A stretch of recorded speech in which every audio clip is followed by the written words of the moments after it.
தன்யா வணக்கம். நம்ம விவாதங்கள் பற்றி தான் பேசிகிட்டு இருக்கிறோம். ஸோ தமிழ் காட்சி ஊடகங்களை தொடர்ச்சியாக பார்த்துட்டே இருக்கீங்க. நீங்கள் நியூஸ் மினிட்டில் சில ஆண்டுகளுக்கு முன்னாடி விவாதங்கள் குறித்து ஒரு கட்டுரை எழுதுனதாகவும் எனக்கு நினைவு இருக்குது.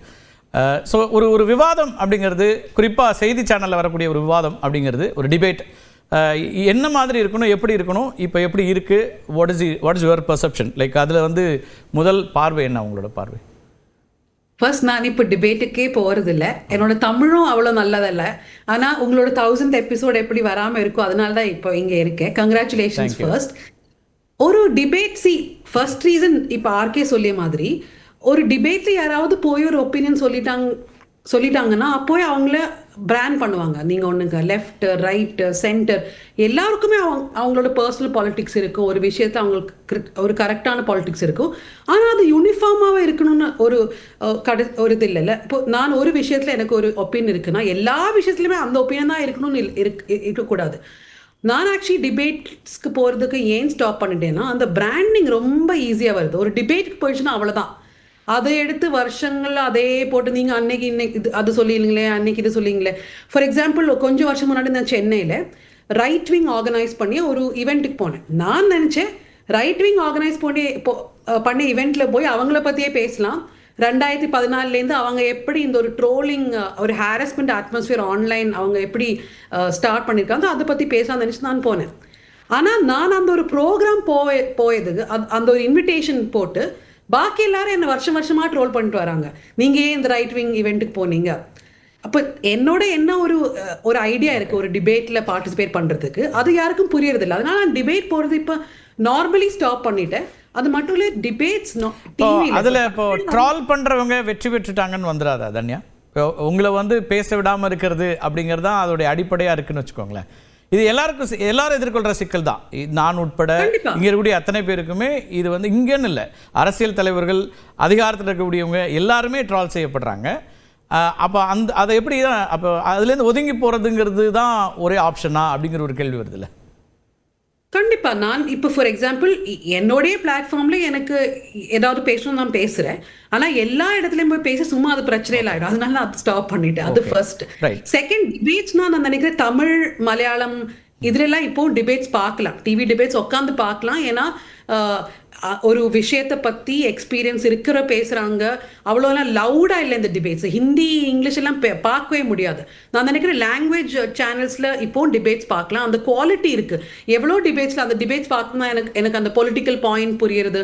அதனால் நான் இப்போவும் தமிழும் மலையாளம் சேனல்ஸ் பார்த்துட்டே இருப்பேன். வேறொரு பிரச்சனை நான் டிபேட்ஸில் என்ன பார்க்குறேன்னா, இப்போ பொலிட்டிக்கல் டிபேட் இருக்குது, எல்லாரோட எக்கனாமிக் டிபேட் இருக்குன்னா, நான் ரொம்ப வருஷமாக சொல்கிற ஒரு விஷயந்தான். அதில் ஆண்கள் தான் அந்த டிபேட்டில் நிறையா இருப்பாங்க. இப்போ கொஞ்சம் வருஷமாக சரி மேனில் இருக்கக்கூடாதுன்னு ஒரு இதுக்காக ஒரு ஃபீமேலை இன்வைட் பண்ணுவீங்க.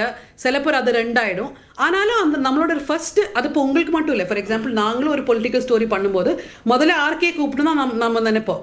சரி, ஆர்கே இல்லைனா வேற யாராவது கூப்பிடும். ஒரு 2-3 மேல் பொலிட்டிக்கல் காமெண்டேட்டர் நம்மளோட தலை இருக்குல்ல.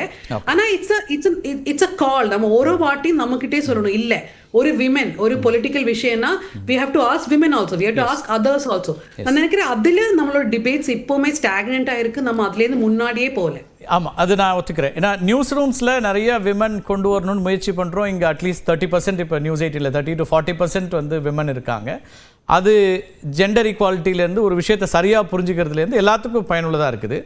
விவாதங்களில் ரொம்ப குறைவாக தான் இருக்குது. அது ரிசோர்ஸ் பர்சனே ஒரு பிரச்சனையாக இருக்குது. அதை பற்றியும் நான் விரிவாக பேசணும். அது விமன் இல்லை, பொதுவாகவே இப்போ நீங்கள் அரசியல் தாண்டி மற்ற விஷயங்களுக்கான ரிசோர்ஸ் பர்சன்ஸ் வந்து நாம் தேடி போகிறதுல சிக்கல் இருக்கா, அல்லது உங்களை மாதிரி நிறைய பேர் தயங்குறாங்களா, இப்போ இந்த சத்தத்தில் போய் நாம் என்ன பேசுறதுன்னு ஒதுங்கி போகக்கூடிய சூழல் இருக்கா அப்படின்றது தெரியல. அதுவும் ஒரு கவனிக்க வேண்டிய விஷயம் தான். ஏன்னா தொடக்கத்தில் நான் வந்து இப்போ 10வது ஆண்டில் தொலைக்காட்சி விவாதத்தை நடத்துகிறேன். 10 ஆண்டுகள் நிறைவு பண்ணிட்டேன். தொடக்கத்தில் டேக்அவே பாயிண்ட்ஸ்னு ஒன்றாவது ஒரு விவாதத்தில் இருக்கும்னு சொல்லி நிறைய நல்ல ரிசோர்ஸ் பர்சன்ஸ் வந்தாங்க.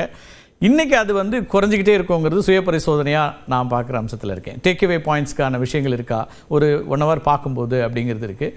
பட் ஜென்ரலாக எப்படி இருந்தால் சரியாக இருக்கும்னு நீங்கள் நினைக்கிறீங்க? இப்போ இந்த மாதிரியான ஒரு சுச்சுவேஷன், இப்போ ஆர்கே அண்ட் எஸ்பிஎல், நீங்களும் உங்களோட எக்ஸ்பீரியன்ஸஸ்லாம் சொல்லும்போது இப்போ இதுக்கு இடையிலேருந்து இந்த விவாதத்தை எப்படி கட்டியமைச்சா சரியாக இருக்கும்? என்ன மாதிரி விஷயங்கள் எடுத்தால் சரியாக இருக்கும்னு நினைக்கிறீங்க? எனக்கு ஒரு வேற பிரச்சனை டிபேட்ஸ் என்னன்னா, நம்ம A, B and C 3 ஆளுங்களை கூப்பிட்டு அவங்களோட ஒரு ஒப்பீனியன் நம்ம சொல்ல வைக்கிறோம்ல.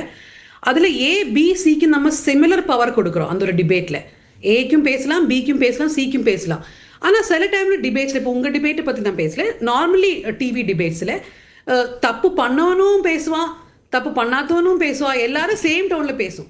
அப்போ அது யாரு சரி யாரு தப்புன்னு புரியறதுக்கு ஆடியன்ஸுக்கும் அது புரியல என்ன பண்ண. அப்போ நான் நினைக்கிறேன் சில டைம்ல டிபேட்ஸ்ல அது ஜஸ்ட் ஒரு நாய்ஸா தான் இருக்கு. நீங்க சொல்லி மாதிரி ஒரு டேக் அவே பாயிண்ட் இல்லை அதுல. ஒன்னாவது.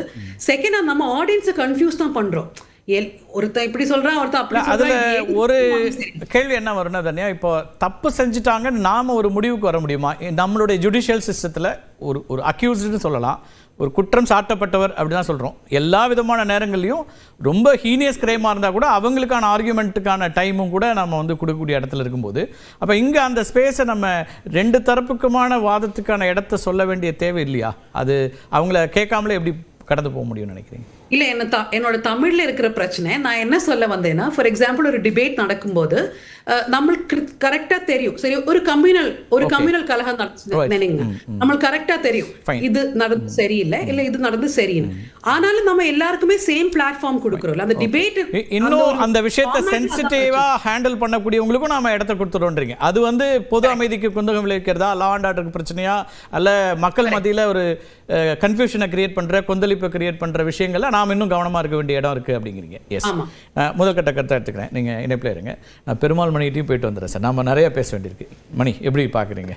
இல்லை, ஒரு நேரத்தில் இந்திய அரசியல் சூழலில் மாலை நேர பொதுக்கூட்டங்களும் அச்சு ஊடகங்கள் மட்டுமே இருந்த ஒரு காலகட்டத்தில் தலையங்கங்களும் செய்த வேலையை வந்து இன்றைக்கு தொலைக்காட்சி விவாதங்கள் செய்து கொண்டிருக்கின்றன.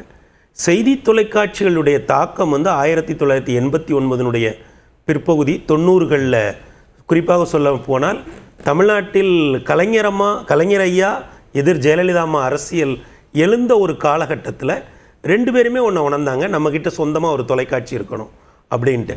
ஆனால் அதற்கு பிறகு ஒரு 6-7 ஆண்டுகள் கடந்து தான் இத்தகைய விவாதங்களுக்கான பொதுவான தொலைக்காட்சிகள் எழுந்து வந்தன. 2010க்கு பிறகு இந்த விவாதங்கள் மிகவும் தீவிரப்பட்டன. இந்த காலகட்டம் என்ன காலகட்டம்னா, மாலை நேர பொதுக்கூட்டங்கள் அப்படி மங்கிக் கொண்டே வந்த ஒரு காலகட்டம். இங்கே இந்த மேடையில் இருக்கிற எல்லாருக்குமே ஒரு அனுபவம் இருக்கும். நாமெல்லாம் ஒரு பனி சூழ்ந்த இளவில் தமிழ்நாட்டின் மாபெரும் தலைவர்கள் பேசிய பேச்சுக்களையும் சுக்கு காஃபிகளையும் குடித்துவிட்டு ஒரு இரவில் நடந்து வந்திருப்போம். ஆனால் இன்றைக்கு அந்த இடத்தை வந்து இந்த தொலைக்காட்சி விவாதங்கள் தான் நிரப்புகின்றன. இதை தலைவர்கள் பார்க்கிறார்கள், நீதிபதிகள் பார்க்கிறார்கள், அதிகாரிகள் பார்க்கிறார்கள். தமிழ்நாட்டினுடைய அரசியல் பரப்பை வடிவமைப்பதில் தொலைக்காட்சி மிக முக்கியமான பங்களிப்பை செய்கிறது. தமிழ்நாட்டில் ஒரு சாமானியர்கள் பார்க்கிறாங்க, எல்லாருமே பார்க்கிறாங்க. அவங்க தான் பெரிய கூட்டம். என்னன்னா, எப்படி வந்து ஒரு செய்தித்தாள்களில் இருந்து வார இதழ்கள் வந்ததில்லை, அதுபோலத்தான் செய்திகள் ஒரு செய்தித்தாளுக்கு ஒப்பானவை. அந்த வார இதழ்களை போன்றவை தான் மாலை நேர விவாதங்கள். இந்த வார இதழ்களுக்கு ஒரு கிரேஸ் இருந்ததுல, அதுல ஒரு செய்தி வருவது, அதில் ஒரு கட்டம் கட்டி ஏதோ ஒரு விஷயம் வருகிறது அப்படின்னா, அது எப்படி செய்தியினுடைய தன்மையிலிருந்து வார இதழ்கள் வேறுபட்டதோ அதுபோல செய்தியினுடைய தன்மையிலிருந்து இந்த விவாதங்கள் அப்படி விலகி நிற்கிறது, அப்படி தனித்து நிற்கிறது. இது பல்வேறு அரசியல் நிகழ்வுகளை தன்மையப்படுத்தி இருக்கிறது, மாற்றி இருக்கிறது, பல்வேறு சமூக பிரச்சனைகளை தீவிரமாக விவாதித்து இருக்கிறது. குறிப்பாக தமிழகத்தில் நீட் போன்ற பிரச்சனைகள் இருக்கிறது இல்லையா, அது குறித்து மிக தீவிரமாக களமாடியதில் இந்த மாலை நேர விவாதங்களுக்கு ஒரு முக்கிய பங்கு இருக்கிறது. ஒரு சில நெறியாளர்கள் அந்த தருணம் இருக்கு, ஒரு சில நீட் சம்பந்தமான ஒரு சில தருணங்களை மிகவும் எமோஷனலாக கையாண்ட தருணங்கள் எல்லாம் இருக்கிறது. ஆக இது ஒரு செய்தி அப்படிங்கிறதெல்லாம் இல்லை, அதை கடந்து அதற்குள்ள ஒரு உணர்ச்சி இருக்குல்ல, ஒரு செய்தியை தாண்டி. அதுவே சரியா அப்படிங்கிற கேள்வி இருக்கு. எது உணர்ச்சிகளை கடத்துவது அப்படிங்கிறதே சரியா? அரசியல் எங்க உணர்ச்சி இல்ல, நாம் பங்கேற்பாளர்கள் இருக்கலாம். இல்ல நான் என்ன கேட்கிறேன்னா, அரசியல்ல உணர்ச்சி இருக்கு.